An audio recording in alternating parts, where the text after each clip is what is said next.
మిర్యాలగూడ పట్టణం కృష్ణా మానస colony bypass road వద్ద ఘోర రోడ్డు ప్రమాదం జరిగింది. అదుపు తప్పి బోల్తా పడ్డ కారును లారీ ఢీకొట్టింది.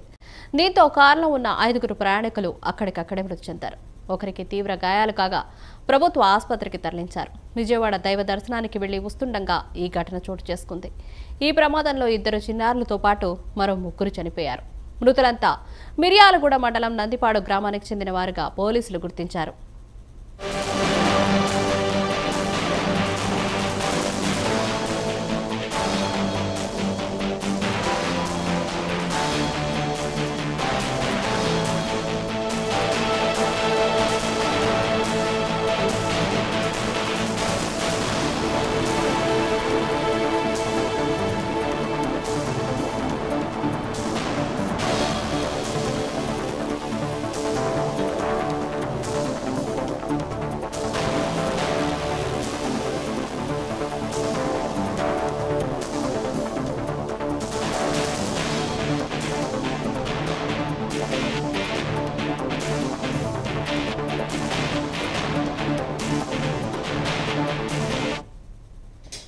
మిర్యాలగూడ పట్టణం కృష్ణ మానస కాలనీ బైపాస్ రోడ్డు వద్ద ఘోర రోడ్డు ప్రమాదం జరిగింది. అదుపు తప్పి బోల్తా పడ్డ కారును లారీ ఢీకొట్టింది.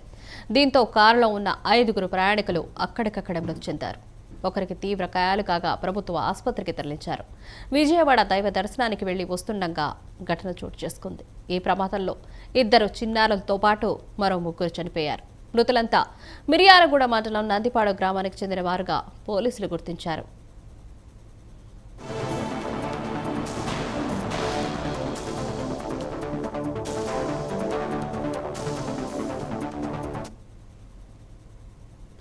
ఈ యాక్సిడెంట్ కి సంబంధించి మరిన్ని అప్డేట్స్ మా ప్రతినిధి రామకృష్ణ అందిస్తారు. రామకృష్ణ, నల్గొండ జిల్లా మిర్యాడ సమీపంలో నార్కెట్పల్లి అద్దంకి హైవేపై అర్ధరాత్రి జరిగినటువంటి రోడ్డు ప్రమాదంలో 5 వ్యక్తులు మృతి చెందిన ఘటన తీవ్ర దిగ్భ్రాంతికి గురి చేసింది. మిర్యాలగూడ పట్టణం సమీపంలో ఉన్నటువంటి కృష్ణమానస కాలనీ సమీపంలో ఈ రోడ్డు ప్రమాదం జరిగినట్లుగా పోలీసులు ధృవీకరించారు. అయితే అదుపు తప్పి బోల్తా పడినటువంటి కారును లారీ ఢీకొట్టడంతో ప్రమాదం జరిగినట్లుగా ఇప్పటికే ప్రాథమికంగా అంచనాకు వచ్చినటువంటి పరిస్థితి ఉంది. అయితే ప్రమాదం జరిగిన వెంటనే అర్ధరాత్రి జరిగిన ప్రమాదం విషయం తెలుసుకున్న వెంటనే పోలీసులు సంఘటన స్థలానికి చేరుకుని మృతదేహాలను పోస్టు మార్టం తరలించడంతో పాటుగా వారి వివరాలను కూడా సేకరించే ప్రయత్నం అయితే చేస్తున్నారు. ప్రస్తుతం మిర్యాలగూడ పట్టణ ప్రభుత్వ ఆసుపత్రి మృతదేహాలకు పోస్ట్ మార్టం నిర్వహించడానికి అధికారులు ఏర్పాటు చేశారు.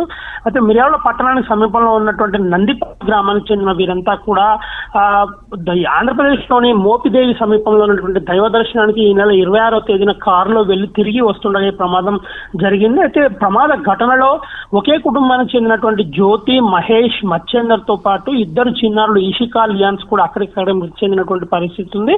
వీరంతా కూడా దైవ దర్శనానికి వెళ్లి తిరిగి వస్తుండగా మరి కాసేపట్లో ఇంటికి చేరుకుంటామనుకున్న సందర్భంలో ప్రమాదం జరిగింది. ప్రమాద ఘటనపై మాత్రం అక్కడ ఉన్నటువంటి పరిస్థితిని చూసే హృదయ విదారకమైనటువంటి దృశ్యాలను కూడా మనం అక్కడ చూడవచ్చు. ప్రధానంగా అర్ధరాత్రి జరిగినటువంటి ఈ ప్రమాద ఘటనలో ప్రధానంగా కారు అదుపు తప్పి బోల్తా పడడంతో ఈ కారును వెనక నుంచి వస్తున్నటువంటి లారీ బలంగా ఢీకొట్టడంతో కారులో ప్రయాణిస్తున్న వీరంతా కూడా అక్కడికక్కడే మృతి చెందిన పరిస్థితి ఉంది.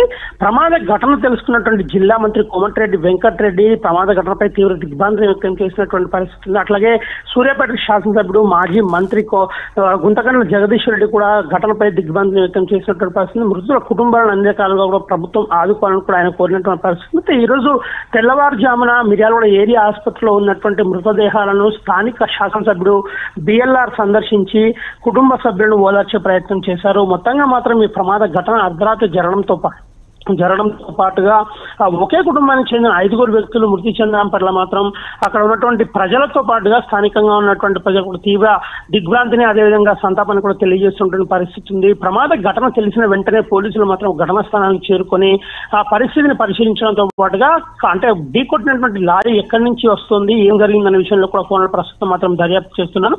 దీంట్లో ప్రాథమికంగా నార్కెట్పల్లి పట్టణానికి సమీపంలో ఉన్నటువంటి ఈ వాహనం ఏదైతే లారీ అవుతుందో ఈ లారీ నార్కెట్పల్లి పట్టణం సమీపంలో ఉన్నటువంటి ఒక వ్యక్తికి సంబంధించిన లారీగా గుర్తించారు. ఈ రైస్ మిల్లకు సంబంధించి వరి ధాన్యం పొట్టు ఏదైతుందో పొట్టును తీసుకెళ్తున్నటువంటి లారీగా కూడా ఇప్పటికే పోలీసులు గుర్తించారు. దీనిపై పూర్తి వివరాలను సేకరించడంతో పాటుగా ప్రస్తుతం కేసును దర్యాప్తు చేస్తున్నారు. అయితే మృతుల కుటుంబాలకు సంబంధించిన ద్వారా మృతదేహాలను మొత్తం కూడా పోస్ట్ మార్టం పూర్తయిన తర్వాత వారికి అప్పగిస్తామని కూడా పోలీసులు కుటుంబ సభ్యులకు తెలియజేసినటువంటి పరిస్థితి ఉంది. రూపా రామకృష్ణ, మనం చూసుకుంటే ఒక వ్యక్తిని పూర్తిగా తీవ్ర గాయాలయ్యాయని పేర్కొన్నారు. మరి ఆ వ్యక్తి పరిస్థితి ఏంటంటారు? సో ప్రధానంగా కారులో ప్రయాణిస్తున్న వ్యక్తుల్లో 5గురిలో 4 అక్కడికక్కడికే మృతి చెందగా ఒక వ్యక్తికి మాత్రం తీవ్ర గాయాలైనటువంటి పరిస్థితి ఉన్నట్లుగా కూడా నిన్న రాత్రి అర్ధరాత్రి సమయంలో మనకు ఉన్నటువంటి సమాచారం. అయితే ఈ రోజు తెల్లవారుజామున చికిత్స పొందుతుండగా అతను కూడా ప్రస్తుతం మృతి చెందినట్లుగా అధికారులు ధృవీకరించారు. వీరందరికీ అంటే చనిపోయిన 5గురు వ్యక్తులు ఎవరైతే ఉన్నారో 3 పెద్దవాళ్ళు 2 చిన్నారులు ఎవరైతే ఉన్నారో వీళ్ళందరికీ కూడా ప్రస్తుతం మృతదేహాలకు పోస్ట్ మార్టం నిర్వహించిన అనంతరం వారి బంధువులకు అప్పగిస్తామని కూడా చెప్తున్నటువంటి పరిస్థితి ఉంది. అయితే అతివేగంగా వస్తున్నటువంటి లారీ బోల్తా పడినటువంటి కారును ఢీకొట్టిన కారణంగా మాత్రమే ప్రమాదం జరిగిందని చెప్తున్నారు. అయితే బలంగా ఢీకొట్టినటువంటి లారీ సంబంధించి అంటే అదుపు తప్పినటువంటి కారును లారీ బలంగా ఢీకొట్టడంతో మాత్రమే అక్కడ ప్రమాదం జరగడంతో పాటుగా కారులో ప్రయాణిస్తున్న 5గురు కూడా మృతి చెందినట్లుగా పోలీసులు మాత్రం చెప్తున్నటువంటి పరిస్థితి ఉంది. రూపా రైట్ రామకృష్ణ, థ్యాంక్ యూ.